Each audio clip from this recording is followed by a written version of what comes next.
In a world where many shy away from even speaking about death, Felinda steps forward, embracing this inevitable part of our existence. Felinda Kamau is a mortuary scientist in Nakuru. That's a strange word. Or let's say, as people call her, a mortician. So through her work, she is quietly challenging societal norms, opening up much needed conversations about mortality, grief, and acceptance. So Felinda is reaching out to the vast and diverse audience of TikTok. This is the thing. With grace and empathy, Felinda navigates the delicate balance between life and death, providing comfort to grieving families while also artfully presenting the aesthetics of her work. With her TikTok videos, she's carving a niche in an industry few dare to even venture into. So she's transforming it into a space of understanding, acceptance, and even celebration. Welcome to Dialogues with Jagero. In this dialogue, it's not just a dialogue. In a world full of quick opinions and half-baked ideas, I'm bringing depth, insight, and rigorous examination to the conversation. This isn't just another YouTube channel or podcast, I promise you. It's a forum for challenging views, for testing the strength of our beliefs under the scrutiny of informed dialogue. In the process, we might all learn something new, myself included. But what's even more crucial is the understanding you as a viewer or listener gain from each episode. So let's cut through the noise, dig deeper, and invite enlightenment. Welcome again. Felinda, how are you doing? I'm good.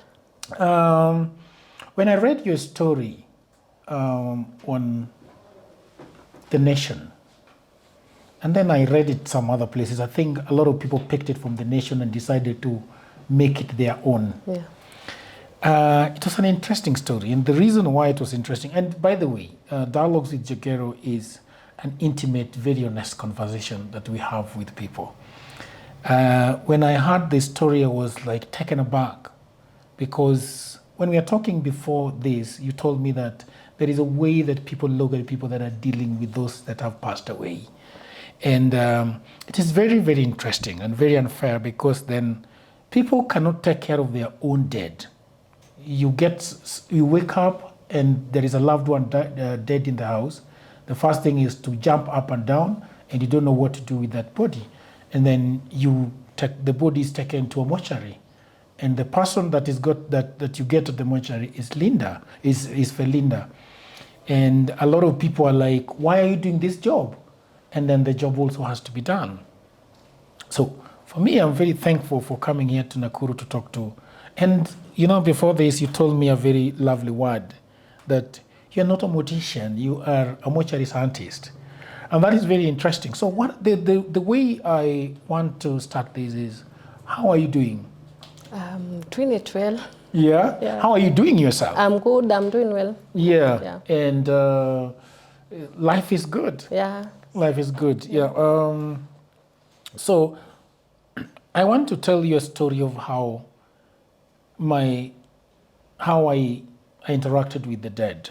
So I was telling you before we started this interview that we were going to school, and it was about 7:30 in the morning. The sun is up there, the rays of the sun coming down. And we are walking. Before you reach our school, there is an open field. And we see a body in the field. And we go, everybody is going to this body almost at the same time. And we find a pool of blood around the body. And you could see that this guy had been punctured several times. We would know later that he was stabbed several times. And he died. And the story is that the police followed the blood prints all the way 2.5 kilometers from where this guy was assaulted. He was killed by a young boy who was in class 7 because he had come to sleep with the sister. And they cornered him in the house and finally killed, they assaulted him. He didn't die, but he escaped. He died just about a kilometer to his place. But I think he had bled so much. So we found him, and finally now he was alikuwa amefura sana, and he was punctured, and basically the trouser and the shirt were all bloody, and it looked bad. So that is the first time that I saw really a dead man. I would later see my grandfather in a coffin, and then my grandmother, my father in a coffin, my several relatives in a coffin. But then I had never seen somebody really dead, like sleeping dead. My brother passed on last year. He was coming to visit me in Nairobi, and then on his way back home, he got in a motorcycle accident and died. And I rushed home, and I went to the mortuary for the very first time. And I got in there, and this young man, who is about 26 years old, invites me to come and see my brother, the first time I'm seeing him dead. And he was lying on the cement. I don't know what that thing's called. The table. The trolley. The trolleys.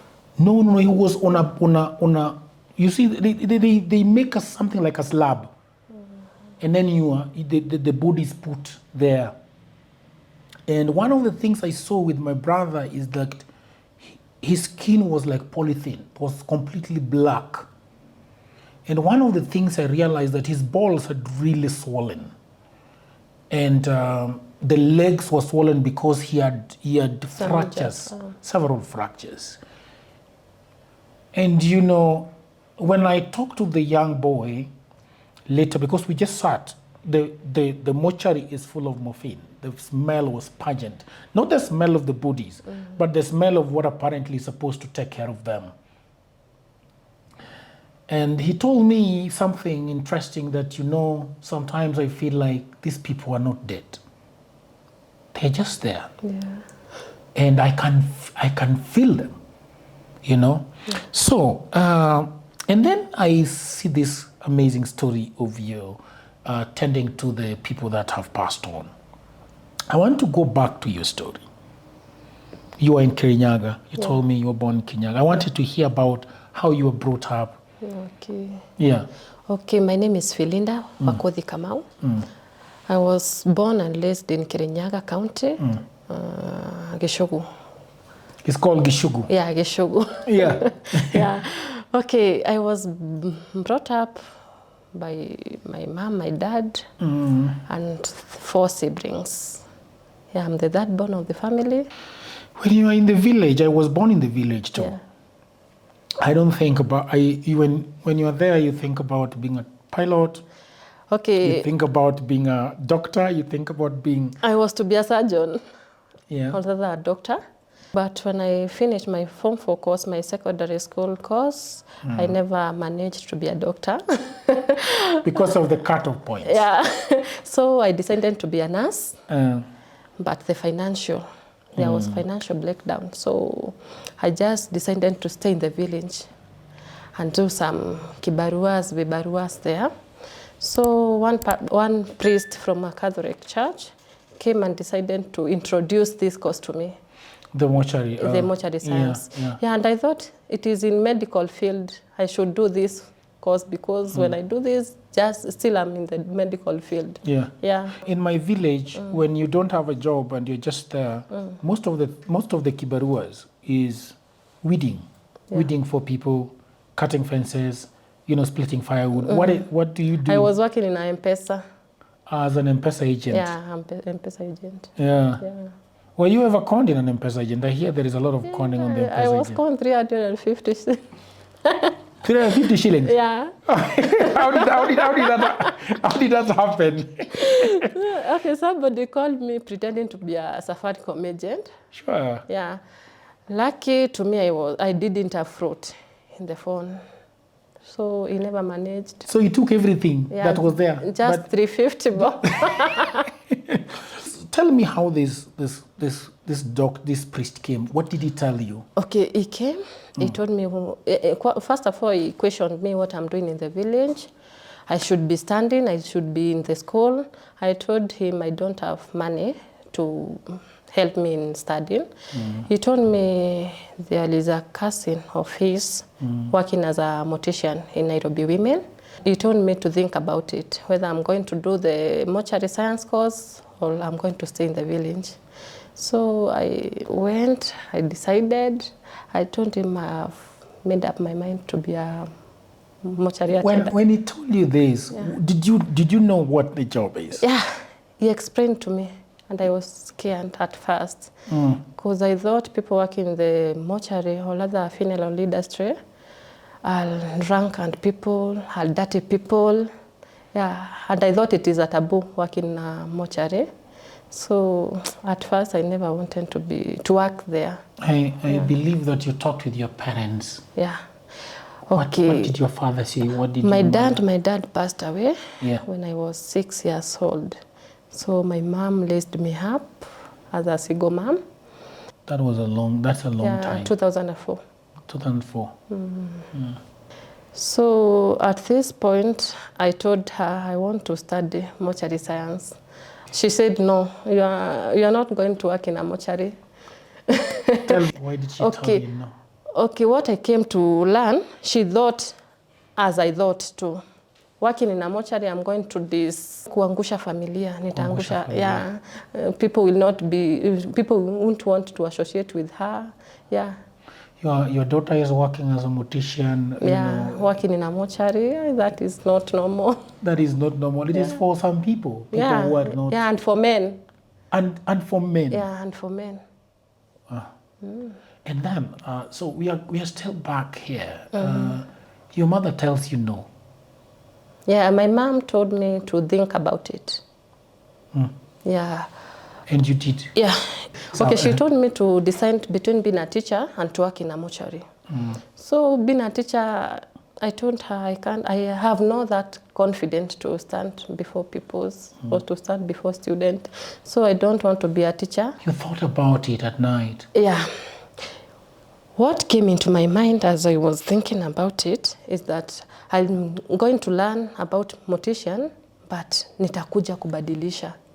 Nitakuwa nurse. Nikiingia tu kwa medical industry, kwa medical field, I'm going to change to be a nurse. That's what people say. Yeah. But I'm just naenda tu hapa kidogo. Alafu nibadilishe. Alafu nibadilishe. And then okay. And then so when you finally made your decision, your mother said, well, mtoto yangu kama umeamua hivyo. My mom called his brother. Yes. Yeah, alimpigia. And she told him, my daughter wants to study and to work in a mortuary. And my uncle was, no, just talk to her so that she can change the career. And my mom was like, apana, don't do that course. For our sake, for the family name's sake. And I was like, Mom, that is what I'm going to do. You told her? Yeah. That's what I'm going to do? Yeah, that is what I'm going to do. She told me she's going to pay for the college to be a teacher, but she's not going to pay for the mortuary science course. And I was like, I'm going to call the priest so that he can support me. So I went back and told the priest, my mom has said this and this, and I want to be a mortician, I want to work there. So that after working, I can save some money and study a nurse. But surely, Felinda, you know, it is in my head. Yes. It is easier to be a teacher. Yes. You can say, even though I'm afraid of being a teacher, let me go and train and be a teacher. But here you are saying, okay, what are the reasons? Okay, my sister is a teacher, so I never wanted to be a teacher like her. Oh, I see. I wanted to be in the medical field. That's what you wanted that to is be. What and I wanted. Do you think that this was the way to get in? Yeah. I knew when I get here, yeah, I'm going to save some money for myself. And when I save the money, my mom won't know when I'm going to study to be a nurse. So I knew, nikiingiza tu mguu hapa, nitatomboa. I agree. Because that is very interesting, because they also wanted me to be a teacher. my father. And I decided to travel to Nairobi and become a journalist. I remember when going to Nairobi, I didn't know where I was going to stay. So those days I was very prayerful. Not so much these days. So I told God, my uncle is in Nairobi, but I'm not going to tell him that I'm going to live in his house. Me, I just want to go, knock the door, get in, And stay there. and stay there. And funnily enough, that's how it happened. He never asked me why I have come to stay in his house without asking him. So I think sometimes it works. So anyway, you travel to Nairobi. Yeah. You go to Chiromo Mortuary to start the course. I remember asking you and you telling me that you think that everybody should have been gathered together Yeah. and told what to expect. And this never happened. And then I asked you, so I'm going to ask you again, the first body that you saw. Remember, by the way, you told me that you've never seen a dead body until you landed in Chiromo. Yeah. And it is in Chiromo that you first saw a body. Yeah. And you told me about the body that you saw. Please, what did you see? Okay, the first body I saw was a huge and big body of a woman covered with a white sheet, but alikuwa mnene kabisa. She could not fit in the cabinets. So I was like, so mtu akikufa huwa kondi. When a person dies, he or she don't shrink. And I thought mtu akikufa anakonda kabisa. I was stranded. Nikamwangalia, I looked at the body and I was, I'm not going to handle this body. Yeah. What are some of the things you remember about the body? Okay, the body was looking nice. Let me say it was looking nice. Yeah. Yeah. It was well preserved. But very huge. Yeah, very huge. There is something that you told me that is very interesting, that we should take care of our bodies. Yeah. Because even in death, it's still problematic. So when you get into mortuary science, what do you remember exactly what they tell you to learn? Okay, they told me we are going to handle the dead bodies all through. Yeah, and the most thing that we are going to do there is dissecting the bodies, or rather preserving the body and presenting the body to the families. Yeah. So to do practicals. Yeah, practicals. And what happens when a body is brought into Chiromo mortuary or in a mortuary? What happens? Okay, when a body arrives at the mortuary, first thing is confirming death. We confirm whether the body is dead or in a coma or alive. Yeah. How do you do that? By confirming the list kwa mkono, unasikiza kama kuna heartbeat. We look at the eyes, whether the eyes have dilated. Yeah. Na tunasikiza heartbeat. Na pia kwa gozi, kwa skin, when the person is alive, ukimwagilia maji, kuna goosebumps. So the person is... What do you mean by goosebumps? Yeah, ukimwagiliwa maji ama maji baridi, utakuwa na goosebumps. Kwa ngozi. Kwa ngozi. So that tells you that this person is still alive.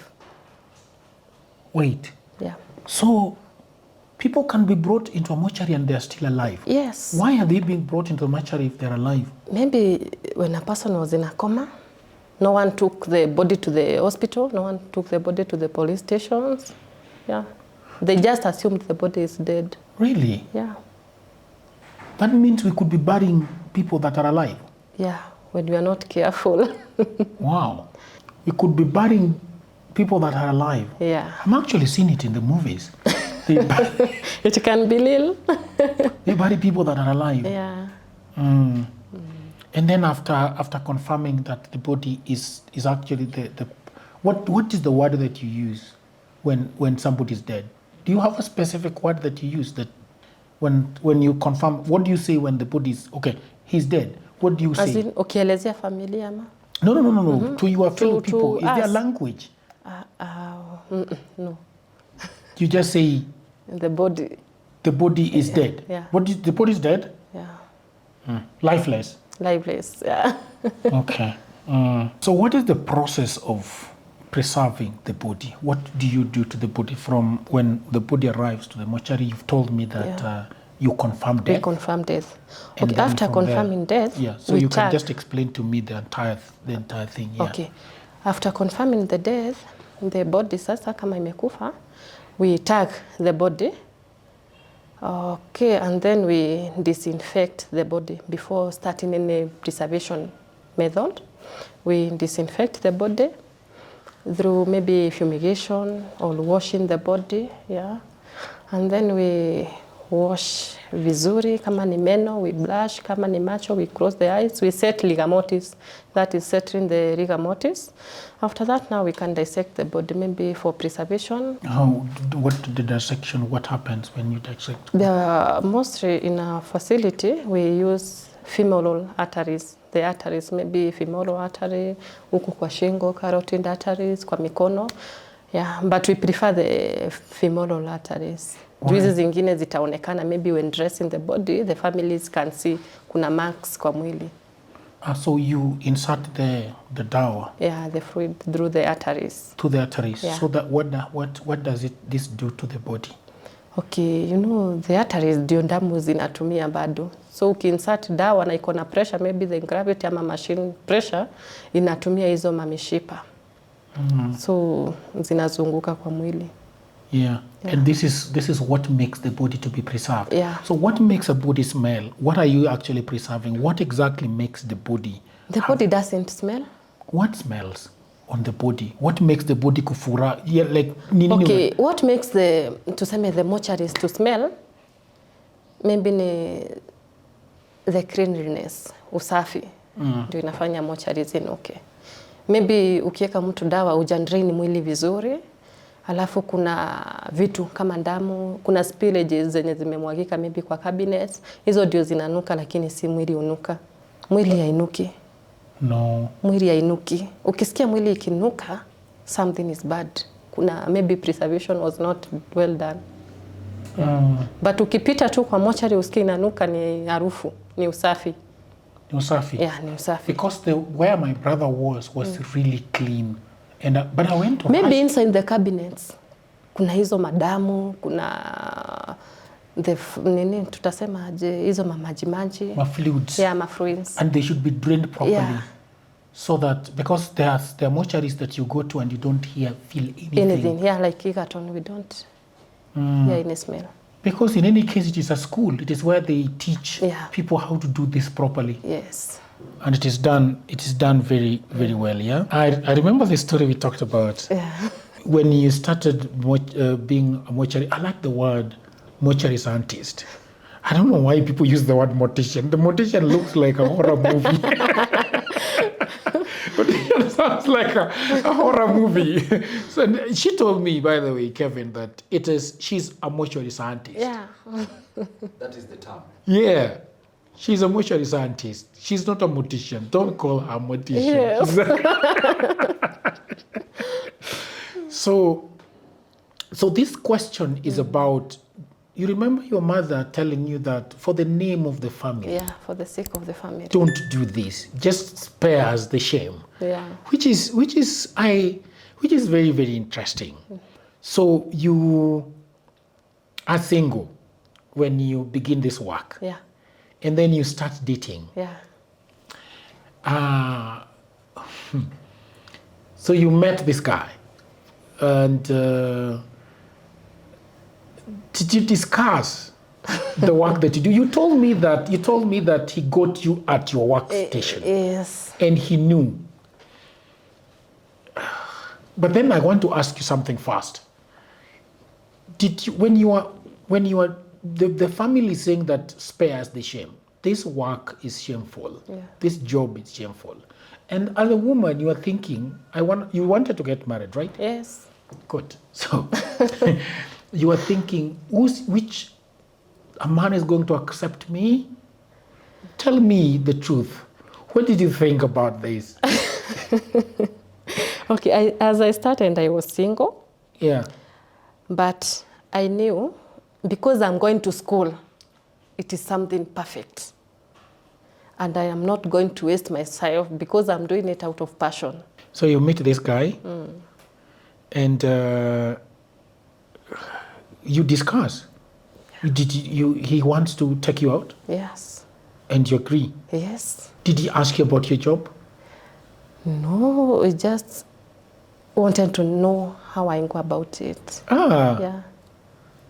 And you tell him everything? Yes. And he's like, all right. Yeah. I'm okay, I'm comfortable. Yeah. Yes. You told me that he's a soldier. And obviously soldiers also see a lot. You know, and I think the people that would understand you really well is this guy. He knows about, and many of us don't think about death until it happens to us. But I feel like as a mortuary scientist or a mortician, you always seeing death. Yes. And as a soldier, you are always seeing death. It is always close to you. You know that it can happen anytime. And then somebody who sees death every day, meet somebody who has been in a battlefield, they know that even I go here and I can see this. So in my estimation, I'm feeling like you meet somebody that you know and knows the work that you do. Yeah? And you discuss this. Yes. Yeah. He asked for a coffee date. He was okay. He asked some questions about the work. Yeah. Big up to the guy. He chose well because I was telling you that the first time I saw you, you're a lady that looks beautiful, you know. And congratulations to your husband. Congratulations to your marriage. I feel like it's a good thing, and the work that you're doing, honestly, is a dope job. You know, I am not sure if I will do it. I'm not sure if I've got the guts to do it.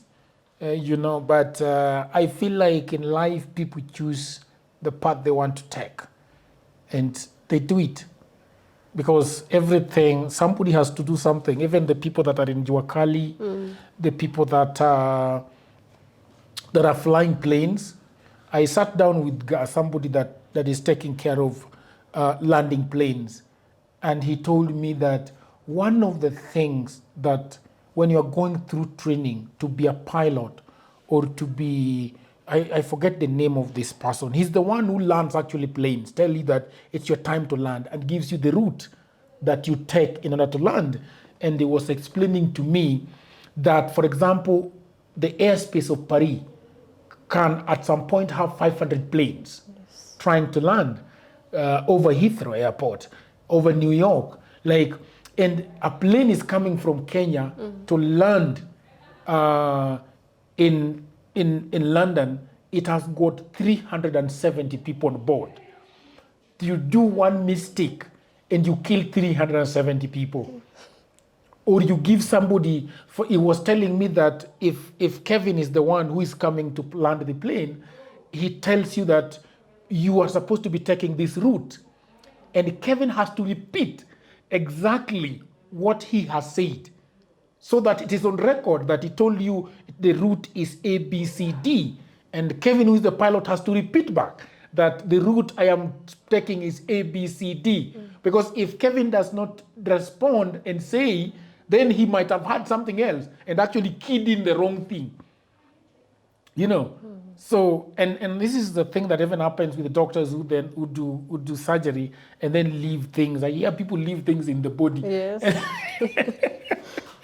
You know? So, how do people really react when you tell them what you do? To the community, some people think working in a mortuary is a taboo because they think people working in the mortuary are drunkard, are dirty, are drug addicts, are abusive. Yeah, we don't have any chance in the community. Yeah, so explaining to people that I work in the mortuary, sometimes I hide what I do. Yeah, because unaapia mahali maybe kwa kikundi ya watu and people wanaanzia kukuongea directly. This girl, this lady works in a mortuary. Yeah, yani they want to observe you, what you are doing and your behavior. They want to see your behavior. Yeah. Na in any case kama kuna drugs wanataka kuona kama is this person using these drugs. Yeah. So sometimes I hide what I do. I don't want people to start looking at me, start observing me. In a certain way. Yeah, I'll be uncomfortable. Probably you tell them that you're a teacher. No, I tell them I'm a doctor. Oh, yeah. Yeah, I'm a doctor. You know, when you tell a person you're a doctor, hatakuwa na maswali mengi. Lakini hata wewe ulishtuka venye ulisikia I work in a mortuary. He was like, this lady working in a mortuary? No. Yeah, it's the way we have been brought up. Some people in social media like TikTok wanasema, unaona some comment, I can't eat with you, I can't eat the food that you have cooked. So unaona, expressing to some people it is hard. I think people are very ignorant about life, and that is why for me I always say people should read a little bit more. Yeah. Because if you read and you get to know a lot of things going on around you, because some people also don't even know that death exists, you know. So, and they don't even want to know how. I was reading something called the body farm. The body farm there is a body farm in Texas where they actually go and take bodies. People donate bodies and then they go and leave these bodies in the open to rot. Rot mpaka zirot, and they have cameras on them. And then they just looking at how a body decomposes, so that this is research, so that at the end of the day they say, okay, this body, how long has this body been here? So for you to know how long this body has been here, you have to actually record the moment it takes. So there are some that are in cages. There are some that are just in the forest. They pour water on them. They do all sorts of things on them, and they record this thing. So this lady was saying that her work is to actually go there every day and look at these skeletons and what is happening, and record exactly how the eyes are turning, what is happening to the lips, what is happening to the nose. She records for 6 months what is going on with this thing. And so when you go and report that you got your loved one in the house, like they do in Japan, they just get into the house and found that the guy had died 1 year ago. Na alidai kama kwa kitanda, and they have rotten away. So when the police come, they have to make sense of it. When did this guy die? And so without somebody being there and recording this thing for 6 months. So mtu akienda huko umekutana kwa club and they are telling you that their job is just to look at dead body for 6 months. You're like, what the fuck? What are you doing? You know? Yeah. So I feel like that is the kind of thing that is going on. You know, and how people decide to treat such kind of jobs. We talked about what has really shaken you, and you told me that story that you saw, and you're like, I would just want to tell me that story without really stopping. Just tell me the whole thing, the way they came to the mortuary, what you saw. Yeah. Okay, it was this story of Joro police. Alikuwa anafanya kazi Joro, na alikuwa na girlfriend nje, but girlfriend akakuja akamwambia let's separate, of which huyu polisi alikuwa amemwekea a business yenye ilikuwa costing a lot of money. So when this police heard about this, he thought, my money can't go. I can't have spent this money and then you're telling me, no. So he shot the guy, and then later he stabbed the girl 12 times. It was 12 times. Huko nyuma alikuwa amemshoot kichwa alafu akamstab kichwa 12 times. And I was like, this is what happens. Why have it happened? Yeah, and it disturbed me like for a whole week, and your mwili ikatoka. Yeah. So how was the body came in? The body came in a police van, or how did it came in a police van. Kwanza waliletwa wote wawili, juu aliwa msichana alafu akajishut. So they came in a police blood cruiser. So, and the vehicle was all blooded. So ilikuwa inamwaga damu kila mahali. So it disturbed me for a while. The boy that I'm telling you took care of my brother told me that sometimes he feels like he goes into a mortuary and see these dead bodies everywhere. And he looks at them and sometimes he's looking at them and they are like just sleeping. It becomes very difficult sometimes to even say that these bodies are dead. So in our culture, Luo culture, people don't die. They just go into another life. Do you always look at bodies and feel like these people are not dead? I can feel them. Okay, once a person dies, I believe amekufa. Yeah, he's dead. She can't wake up. So I can't believe kuna ati ako. I don't know what happens after death. So when a person dies, I just believe the person is gone. He'll never be back. He's nowhere. Ameenda wapi? It is just a body. Something has left, right? Yeah, the soul. You know the soul, Amma, you just hear from I people. just... You just hear that they I've are... never seen it, I just hear. Because we bury the body with all the parts. What is the most interesting thing about a dead person that people normally don't know? What people don't know is what morticians does. Yeah. They carry us with a long ways. But as for me, I say my day or my work starts when another person's life ends. Ukikufa, ndio mimi naona kazi yangu, siku yangu inaanzia. Yeah. My work begins there. So the community don't understand what happens after death, what happens in the mortuary. Yeah. They just think mtu akipelekwa kwa mortuary, the body will just decompose. It will not be under care of.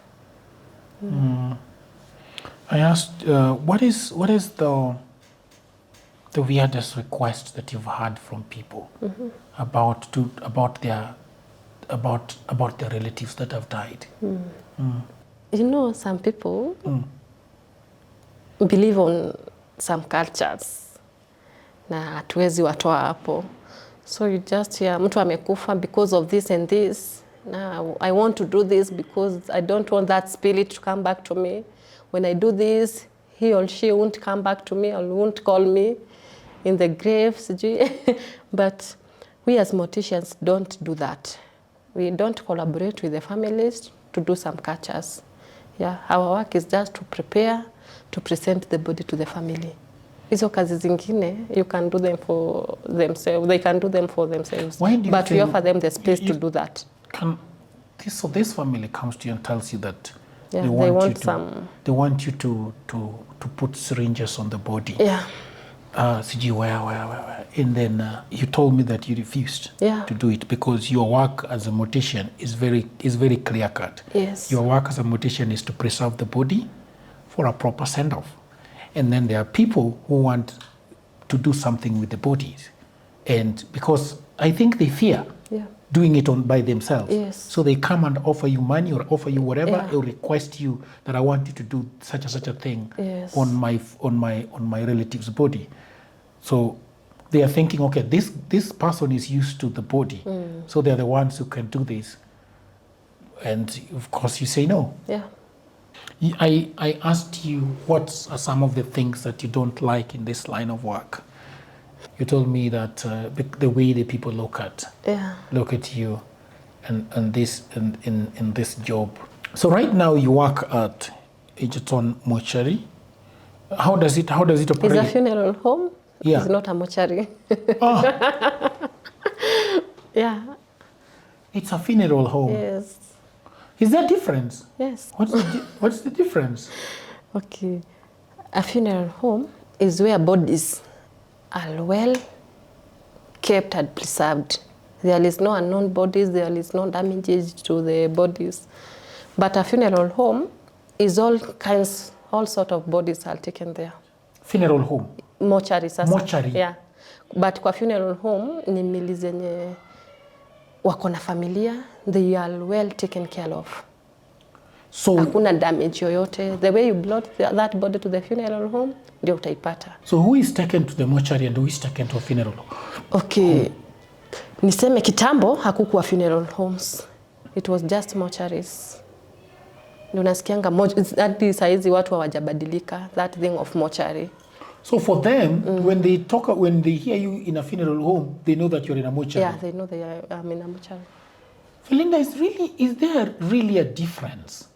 Yes. I've worked in a mortuary, I've worked in a funeral home. I know there is a huge difference. Where do police take bodies? To the mortuaries. They don't take bodies to a funeral home? No. Really? Yeah, as long as the body, kama tuseme yenye inapelekwa to a funeral home, ni yenye iko na familia. Maybe the family has requested the police to take the body there. Okay, but to all the unknown bodies or the accident bodies, they are taken to a mortuary. And then the question is then, where do they do the, what is it called? The postmortems? Yes. Anywhere. In a funeral home, in a mortuary, so they do. In Kenya, must they do a postmortem in everybody? No, it's not a must. But a postmortem starts when a body dies, when a person dies. That is when postmortem began. Begin. Let's talk about TikTok. You decided that I am going to be on TikTok. Yes. One of the things I wanted to ask was, what exactly are you allowed to show on TikTok? Because these are bodies of families. Yes. How did you start? Because do you know people who are doing it? Okay, I never knew people can do it in a funeral home. And then you started it, and then how did you start it? Okay, I never came to TikTok to show bodies, but I came to educate people and to end that stigma of what people think about people working in the mortuary or working in the funeral industry.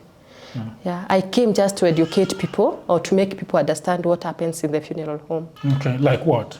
Like when a body is taken to a funeral home or to a funeral industry, the body is supposed to be taken care of. The body is supposed to be well preserved and well presented to the family for burial. Yeah. I see. And your employers, did they have a problem with you being on TikTok? At what point did they realize that you're on TikTok, and what was their reaction to it? When I came to Citizen, Mwanamke Boba, that is when they knew I'm in TikTok. Oh yeah? And what did they say? They were so happy. Yeah? Yeah, my boss was so happy. I feel like the reason why a lot of people have been interested in the work that you do is because of how you presented it on TikTok. Yeah. You know, somebody was asking me, but this is disrespectful to the people that are dead. And of course you have answered and said that this is not about showing dead people. No, even in my TikTok videos, I've never shown anybody. Yeah. I can't do that. I just want people to know what happens, but not showing the dead body. But when some people come into my inbox and tell me, can I see a body? But I refuse, I block the person. Why are they asking if they can see a dead body? Maybe some people want to see, they have never seen a dead body anywhere. Maybe they want to see it in my TikTok. Yeah. Oh, really? Yeah. That's very, very interesting. What are other requests? Or they want to use it as evidence. We can show people's body. You know, as long as you have not brought anybody to a facility, tuseme umeleta mwili, umeleta mwili, and then your brother is coming to view the body. We can't show him the body. Say that again? Tuseme you have brought a family relative, you are the king now, or the person accompanying the body, and then you are afraid, anataka kukuja for visitation. We can't show him. When they are not, when you are not yeah, there. when you are not there. Yeah. So these people that are asking you on TikTok to show them the body, they are bodies they know. No, They just want I to don't see, know them. They are just a TikTok family. and they want to see a body. Yeah. And do you ask them, why do you want to see a body? Yeah, some just say they want to end the fear. To end the fear. Yeah. They want you to open an OnlyFans page and start showing bodies. Yeah. Yeah. And that is unprofessional. Very, very, very. But then the question I wanted to ask you, Yes. because, you know, if I'm a boss and I've heard that this lady has gone to TikTok and people are seeing, are Bodies. talking about, I'll be fired. no, but are they not concerned? What exactly is she Yeah, showing? yeah. They had to go and check. Yeah. And then I'll be fired. It is unethical in the act. Yeah. We talked about things that haunt you. When I talked to the guy that was taking care of my brother, I asked him if he's haunted, and that is why he told me that these are just like I don't believe. Sometimes I don't believe like they are dead, and so they really don't haunt me. But people believe that if you're working in a mortuary, then you are haunted. No. Depends on what you think or what you believe happens in the mortuary. I've never been haunted by any spirit. I've never ever seen a ghost. I don't know what spirits are. Yeah. So I don't believe in haunting. Thank you very much for showing up. I was telling you the other day that I've traveled all the way to Nairobi, and sometimes when you are coming to a city that you don't know and people really, you don't know what to expect, whether sometimes you come and call somebody and they're no longer ready for the interview. And we have this channel that we run, and the people like you are the ones that make this channel, telling stories and bold stories. When I heard about the idea of you taking care of people who have passed on, and my brother passed on last year, and he was well taken care of by a very young boy who is 26 years old, I thought that he was very bold. And Dialogues with Jagero is about people who are bold and people doing bold things, you know, people walking in faith. And so, you know, after this, I'm going to Kisumu to talk to a gentleman that was raised in the ghetto, did a film, and he was telling me that he had that Kenya Film Commission was asking for people who have got scripts, and he had written this script about Baby Pendo, you know, Baby Pendo that died in Kisumu. Yes. And he made that story, and he sent it to Kenya Film Commission, and his story was picked. And even when they sent him that email, he didn't believe it. And he was given, I think, 2 million or thereabout to make the film. It was his first major film. He went to the government of Kisumu, the county government of Kisumu, and they told him that them that I don't want money. I just want you to do catering for the film. And the county government of Kisumu did catering for a whole month that they are doing this production. And he was his film is now on Netflix. It is now streaming in other 4 platforms. So I'm going to have this bold story with him, and the reason why I'm having this channel is just to tell people about people doing great things out there, and I think that you're doing a great job. Yes. So thank you very much for sitting down with me. I wish you the best. Thank you so much. Dr. Felinda Kamau.